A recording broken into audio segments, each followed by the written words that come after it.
Kai Express, magsisimula na sa November 18 ang unang training camp ng Gilas Pilipinas bilang paghahanda para sa November window ng FIBA Asia Cup qualifiers kung saan makakatapat ng ating national team ang Guam sa dalawang laban, una sa away game sa November 28 at susunod sa home game sa December 1. Layunin ni Coach Tim Cone na ma-finalize ang roster bago ang dalawang crucial matchups na ito.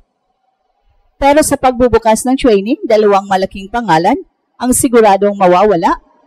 Kai Sotto, ang sentrong inaasahan ng bansa, ay hindi pa rin makakalaro dahil sa patuloy na recovery mula sa ACL injury na natumo nitong early January. Malinaw na mas pinili ng kampo ni Kai ang maayos na rehabilitasyon kaysa pilitin ang maagang pagbabalik. Isa pang tanong, markado ay si Justin Brownlee na kasalukuyang nagpapagaling mula sa pneumonia. Inamin mismo ni Coach Tim Cone na malabo makasali si Justin Brownlee sa opening practices at nananatiling under evaluation ang kanyang kondisyon para sa Guam Series. At dahil dito, binuksan muli ng coaching staff ang posibilidad na gamitin si Ange Kwame bilang naturalized player para sa November window. Si Ange Kwame, na matagal ng bahagi ng Gilas system, ay nagsimula ng mag-training sa bansa at handang sumalo kung kinakailangan. Samantala, kumpirmadong kasama sa lineup si Quentin Meliora Brown o QMB, isang 6'10 forward na inaasahang magbibigay ng interior presence sa kawalan ni Kai. Si QMB ay naging standout sa Vanderbilt University at ipinakita ang kanyang kakayahan bilang rim protector at rebounder, dalawang bagay na kailangan ng Gilas lalo na laban sa physical frontline ng Guam. Strategically, malaking hamon para kay Coach Tim ang pagsasanay ng bagong rotation sa frontline sa pagkawala ni Kai at posibleng hindi paglaro ni Brownlee. Inaasahan na sina Kwame at QMB ang magiging sandigan sa ilalim, habang ang mga guards tulad ni Sergio Perez at Scottie Thompson ay kailangang mag-step up sa scoring at hustle plays. Habang papalapit ang opening ng training camp, nananatiling tanong kung makakabalik ba si Justin Brownlee sa oras o kung tuluyang si Ange Kwame ang kakatawan bilang naturalized player. Well, isa lang ang malinaw, kahit wala si Kai, determinado pa rin ang Gilas na ipaglaban ang bandera ng Pilipinas. Ang November 18 training camp ang magiging simula ng bagong yugto sa laban ng ating koponan para sa karangalan ng bansa. Muling nagbabalik sa hardwood ang Gilas matapos inanonsyo ni Coach Tim na magsisimula ang national team training camp sa November 18 bilang paghahanda para sa November window ng FIBA Asia Cup qualifiers.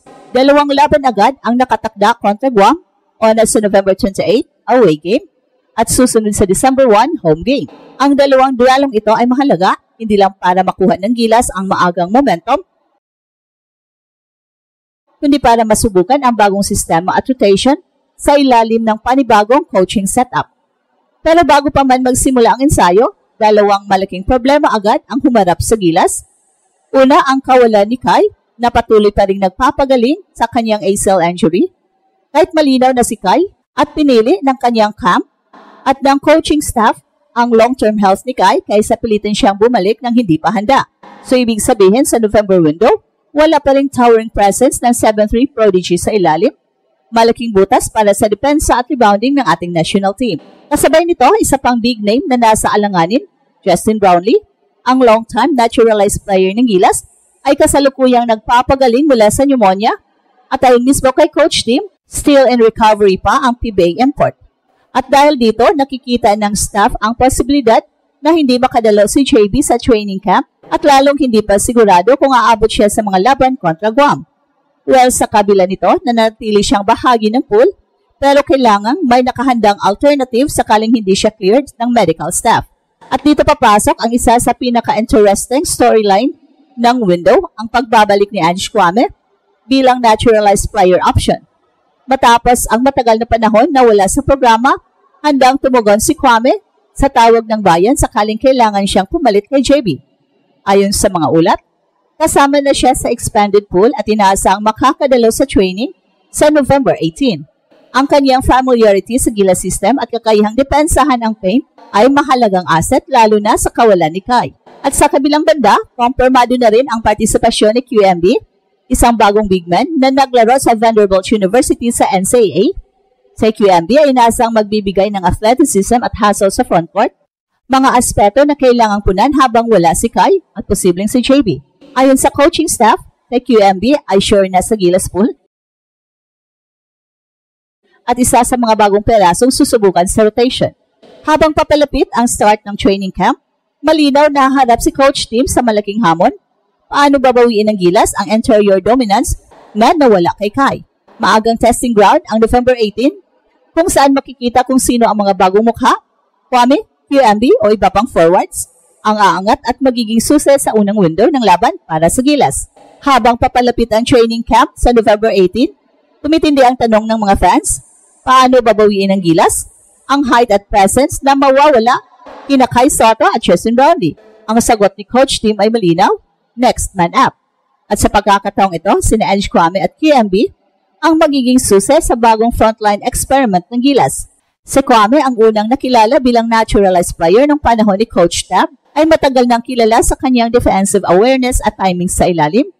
Bagamat hindi kasing taas ni Kai, dala ni Ange Kwame ang matinding instinct sa rim protection at defensive rotation. Bagay na eksaktong hinahanap ni Coach Tim sa kanyang triangle-inspired hybrid system. Kung ma-activate siya bilang naturalized player, babalik ang Gilas sa mas defensive-oriented identity, quick switches, controlled tempo at transition plays para sa depensa.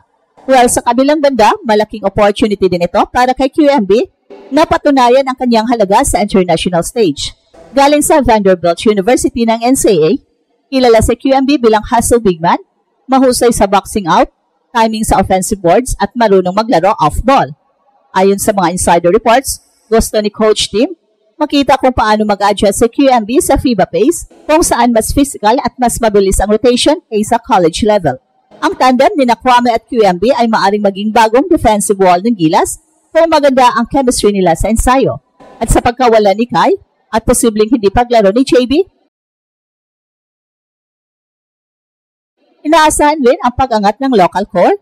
Sina Sergio Perez, Alvin Aftana at Scottie Thompson ay inaasahang magdadala ng offensive load at leadership sa loob ng court. Maging ang mga shooters gaya ni Dwight Ramos at Carl Tamayo ay kailangang mag-adjust sa spacing dahil mas maraming pick and roll set ang ipapatupad ni Coach Tim upang mapaluwag ang paint. Well, hindi rin mawawala ang pressure ng coaching staff na bumuo ng chemistry sa maikling panahon. Sa loob lamang ng 2 linggo bago ang Guam series, kailangang masubukan ang rotation, defensive schemes at set plays. Maging ang naturalized slot ay kailangang malinawan agad kung si JB ay hindi pa cleared. Automatic si Ange Kwame ang magiging first option. Pero kung sakaling makabalik si JB sa oras, magiging matindi ang desisyon kung sino ang isasama sa Final 12. At ito ang Express Info kung saan bawat kwento ginulat ang mundo. Don't forget to like and subscribe.